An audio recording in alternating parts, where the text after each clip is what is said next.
Milton's that dude either, No, he's not. to be honest. But Nico could be. Honestly. Nico could be, yeah. Yeah, I mean, like, all right, I'm gonna really make Tennessee fans mad now. Okay, but Go for when it. I probably was made him mad going, by going 8-4. Like I've said, 8-4 is probably what's happening this year. They don't want to hear that.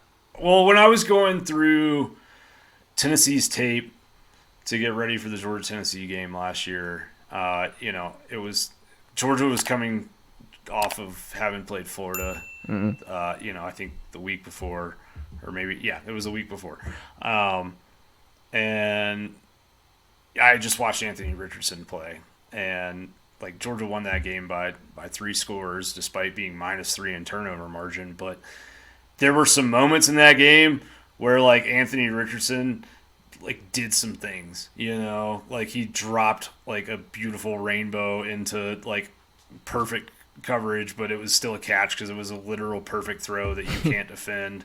And he ripped this throw to the sidelines off the near hash, like past Malachi Starks, the safety, who thought he was about to pick the ball off, and then Richardson just stared him down and threw it past him because he just is that strong. And then he obviously did some things with his legs at times and created explosive plays. And I think that was interesting because when I was going through the Tennessee stuff, like Hooker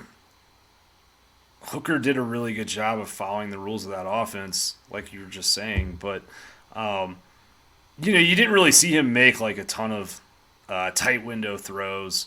The running plays that he made all kind of happened within the rules of that offense, which is basically like, hey, you can run through the A gap or the B gap right now, and our wide receivers are 40 yards downfield, so everything's cleared out. Go, And I thought to myself, like, if Tennessee had Anthony Richardson in this offense, that would be terrifying.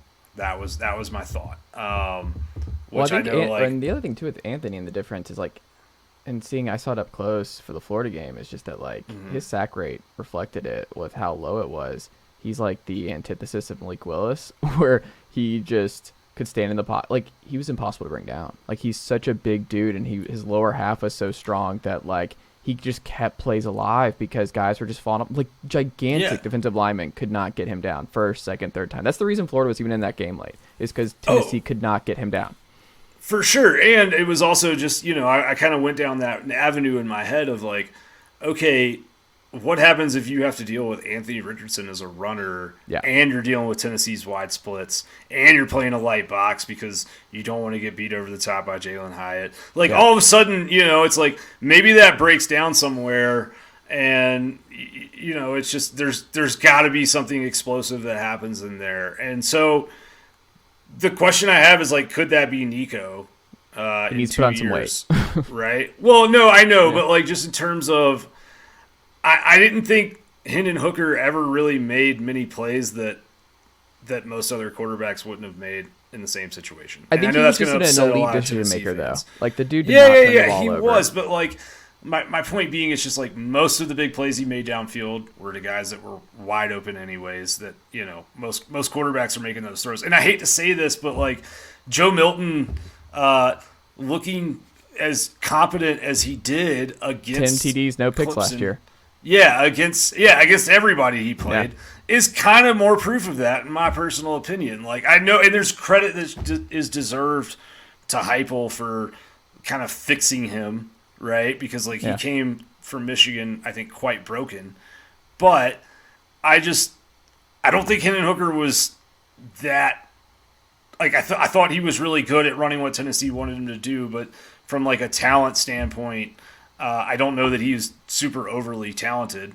So he definitely isn't as talented. Like no one has been as talented as Nico. Like you can make the case Nico is the most talented player in this class altogether. Like I would agree. Than Arch and everything else. It's just that like I don't know. We'll see. But it's also I'm not worried about quarterback with Heupel. Like it's just something. No, you should, and that's kind of what I'm trying to get to is like if he doesn't break the rules of his own system somewhere to take advantage of that talent, then it doesn't really matter if you're signing 3-star quarterbacks or 5-star quarterbacks, because we know against most teams on the schedule, there's going to be dudes running wide ass open downfield.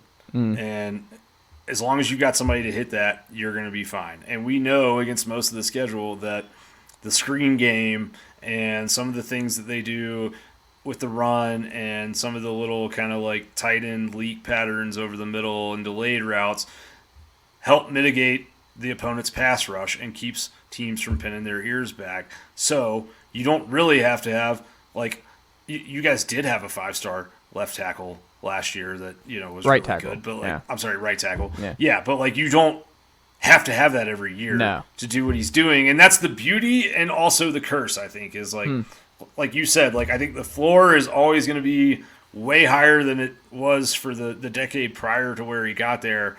I just wonder at some point if he doesn't change, can he actually maximize that talent that Tennessee's all of a sudden doing a pretty good job of acquiring?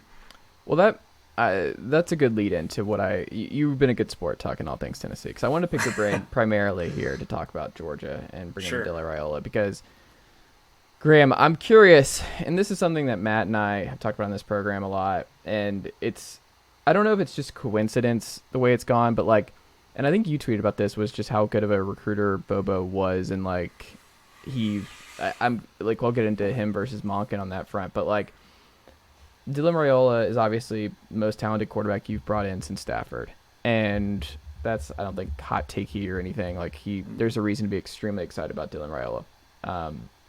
That being said, I wonder too, because Bama fans had to get through this, and then it was like, okay, Tua broke through, and Tua was awesome. It's like, oh, we can actually have 5-star elite quarterbacks, not from the Southeast, the 4-star, 3-star guys from our area who are doing good. Just, I don't want to say Jake Fromm, but the Jake Fromms, the AJ McCarrons, the John Parker Wilsons, like, you can win that way. Georgia and Alabama and LSU, even for that matter, have been able to win.